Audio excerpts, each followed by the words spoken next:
Hello, what's up guys? What's up kadongers? How are you all? Kumusta kayong lahat? I hope okay kayong lahat dyan. Sa video ito guys, tuturuan ko po kayo kung paano mag-inject ng mga short video or clip video doon sa ating mga vlog.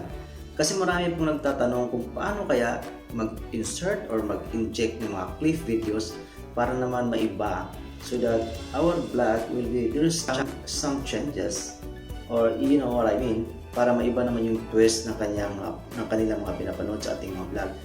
Kung paano mag-inject ng mga short video, how to inject a short video or a clip videos to our vlog.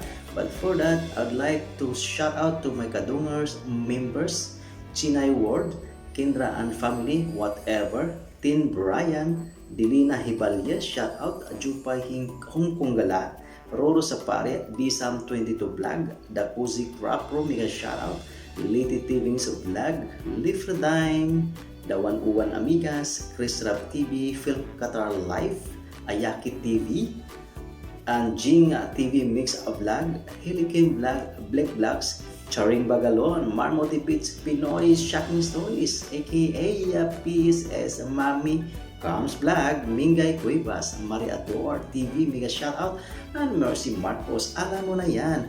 So before that, sana ay subscribe niyo po ako at kalimbangin ang notification bell para manotify kayo sa aking mga susunod na gagawin na mga tutorial about sa Kinemaster application.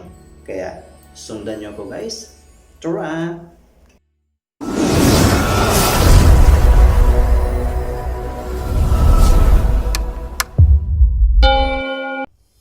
Okay guys, we are here.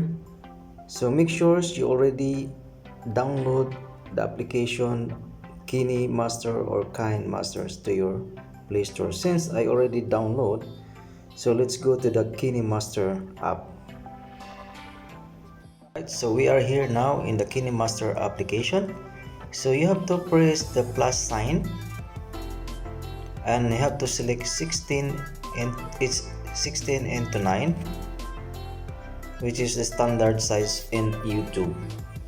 So now guys, let's go to the media, which you are going to look the video. Go to camera and look some videos that you are going to inject.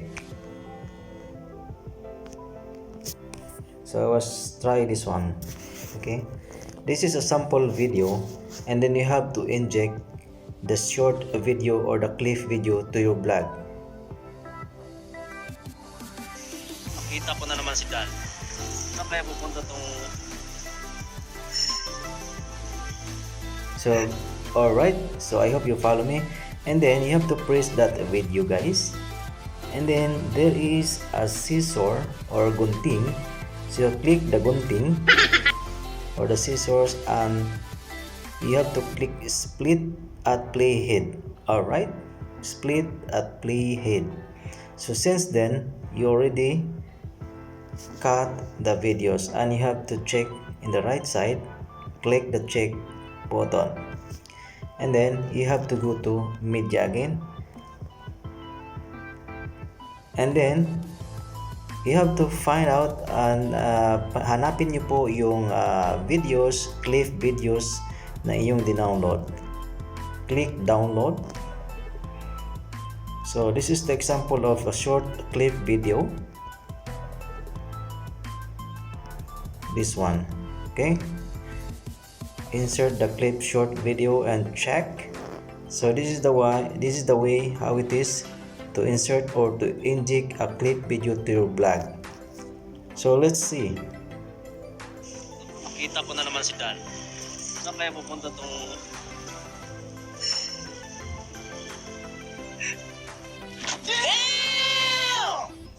So this is the example or how to inject a clip or a short video to your blog.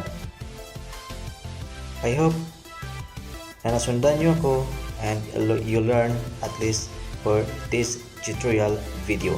Thank you guys. So I hope you learn at least for the short video, clip video, how to inject in your blog using Kinemaster application. So Thank you guys and hope to see you around, and may mga katanungan pa po kayo para maituro po natin sa abot ng ating makakaya. Dito lamang yan sa Kinemaster. This is Kadungers. Alam mo na yan. God bless you. Bye-bye.